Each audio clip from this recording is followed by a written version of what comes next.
السلام عليكم.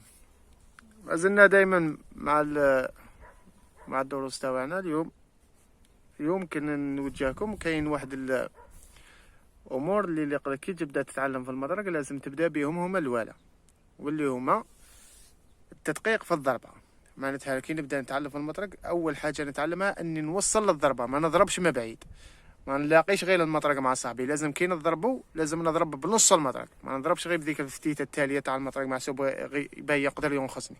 لازم نلحق له الضربه وين ما يقدرش ينخسني. هذه اللي نتعلمها مليح مليح. ثاني واش كاين في معظم الرياضات نبداو بالسرعه ومن بعد كي تجي القوه. بصح في المطرق لا، احسن انك تبدا بالقوه ومن بعد تروح تحوسها للسرعه. علاه؟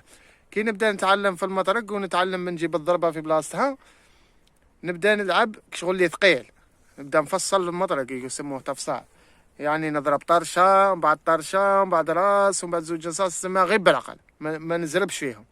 صاحبي يتعلم يقاردي، يكون عنده الوقت باي يقاردي على روحه، باي يرفد على روحه، وانا ومامتو انا تكون عندي قوه في الضربه ونتعلم نوصل للضربه. هذا هو. كي نتعلم نوصل للضربه ندقق الهدف ومن بعد كي نبدا نحوس على لافيتاس تجي بالعقل. كي نبدا نتعلم نعرف نبلع على روحي، نبدا نضرب ونولي هكا، ونبدا نتعلم بالعقل. هذا هو، والسلام عليكم ورحمه الله تعالى وبركاته.